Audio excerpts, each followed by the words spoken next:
একটি আমল আছে ভাই, যে আমলটা এত বিশাল আমল যে কয়েক মিনিটে আপনি হাজার হাজার বছরের রোজা রাখা, নফল সিয়াম পালন করা, হাজার বছর নফল সালাত পড়া, নফল নামাজ পড়া সওয়াব কয়েক মিনিট আপনি অর্জন করতে পারবেন। বলবো পদ্ধতিটা? সুবহানাল্লাহ। নবী সাল্লাল্লাহু আলাইহি ওয়াসাল্লাম বলেন, মান গাসসালা ইয়াউমাল জুমআতি ওয়াক্তাসাল ওয়া বাক্কারা ওয়াবতাকার ওয়া মাশা ওয়া লাম ইয়ারকাব ওয়া দানা মিনাল ইমামি ফাস্তামা ওয়া লাম ইয়ালগু। যে ব্যক্তি 5টা কাজ করবে জুমার দিনে, শুক্রবার দিনে যে ব্যক্তি কয়টা কাজ করবে? 5টা কাজ। আসলে কাজ একটা, 5টা শর্ত পূরণ করে একটি কাজ করবে, সে ব্যক্তির জন্য আল্লাহ সুবহানাহু ওয়া তাআলা কি রাখছেন বিনিময়ে? ফালাহু কান আলাহু আজ আমালু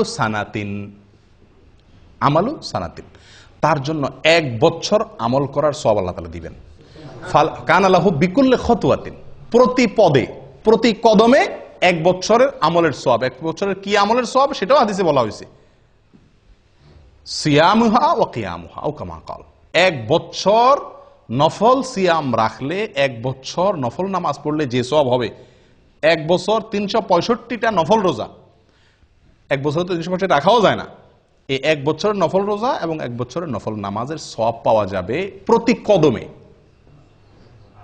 জুমার দিনে আপনার বাসা থেকে মসজিদে আসতে কত কদম দূরত্ব আছে সেটা আপনি যদি ধরেন 100 কদম দূরত্ব থাকে, এরকম তো আমাদের সবার এর বেশি থাকে, বরং 100 কদম দূরত্ব থাকে, আর 100 কদম হেঁটে আপনি মসজিদে আসছেন, 5 শর্ত পূরণ করে আপনি মসজিদে আসছেন 100 কদম পূরণ করে, তাহলে ওই জুমার দিনে ওই কয়েক মিনিট যে আপনি হেঁটে আসলেন, তার বিনিময়ে আপনি 100 কদমের বিনিময়ে কত বছরের নফল রোজা সওয়াব পাইলেন? 100 কদমের বিনিময়ে 100 বছর, 100 বছর নফল রোজা, 100 বছর নফল সালাতের সওয়াব পাইলেন ওই কয়েক মিনিটে। একটু চিন্তা করে দেখেন, 1 জুমা যদি এরকম হয়, 4 জুমা মাসে, 5 জুমা মাসে হয়, তাহলে আপনি 1000 বছরের আমলের সওয়াব তো শুধুমাত্র 1 মাসে আপনি কামাই করতে পারেন, এভাবে সারা জীবন। চিন্তা করে দেখেন কত বিপুল আমল করা সম্ভব এই একটি আমলের প্রতি লক্ষ্য করতে পারলে। আমলটা কি? জুমার দিনে গোসল করা সুন্দর করে, আগে মসজিদে আসা, আগে উঠা এবং মসজিদে আগে আসা। 3 নম্বর হলো পায়ে হেঁটে মসজিদে যাওয়া, গাড়িতে বা বাহনে না চড়া, একান্ত অসুবিধা না থাকলে পায়ে হেঁটে যাওয়া। 4 নম্বর হলো ইমামের কাছাকাছি চলে যাওয়া, দূরে না বসা, সামনাসামনি বসা, কাছাকাছি বসা। 5 নম্বর হলো মনোযোগ দিয়ে খুতবা শোনা, কোনো অনর্থক কথাবার্তা না বলা। কয়টা শর্ত? 5টা শর্ত। গোসল করা, আগে আসা, পায়ে হেঁটে আসা, ইমামের কাছাকাছি বসা, মনোযোগ দিয়ে খুতবা শোনা, কোনো কথাবার্তা না বলা। এই 5 শর্ত যদি পূরণ করে কি আসে, তাহলে প্রতি কদমের বিনিময়ে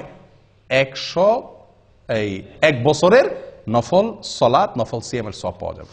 প্রিয় ভাইরা, মুহাদ্দিসিন ইকরামরা বলেন, হাদিস বিশারদ অনেক উলামা ইকরাম বলেন, যত হাদিস আসছে সওয়াবের কথা, এটাতে এই সওয়াব, এটাতে অনেক হাদিস আসছে না, শত হাজার হাদিস বর্ণিত হয়েছে। এই হাজার হাদিসের ভিতরে একটি হাদিসে পাওয়া যায় না এত অতিরিক্ত বিপুল পরিমাণ সওয়াব সংগ্রহের সুযোগ আছে যেটা এই হাদিসের মধ্যে আছে। আমি কি বুঝাতে পারছি? কত বিশাল সুযোগ বলেন। আফসোসের বিষয়, শুক্রবারে আমাদের ডিউটি নাই, এই জন্য আমরা অনেকে ঘুম থেকে উঠি বরং আরো দেরিতে, ফজর ওই দিন বরং পড়াই হয় না মসজিদে অনেকের।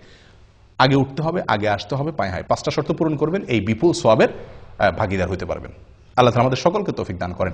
এই জন্য সাঈদ ইবনুল মুসাইয়্যিব, বিখ্যাত তাবেঈ, উনি বলেন, আমার কাছে নফল হজ করার চাইতে বেশি উত্তম শুক্রবারে আমল, এত বিপুল সওয়াব সংগ্রহ করা। কথা বুঝে আসছে? এই জন্য এই শুক্রবারের এই আমলটা খুব বেশি যত্নের সাথে করার চেষ্টা করি। আল্লাহ তাআলা সকলকে তৌফিক দান করেন। জাযাকুমুল্লাহ খায়র।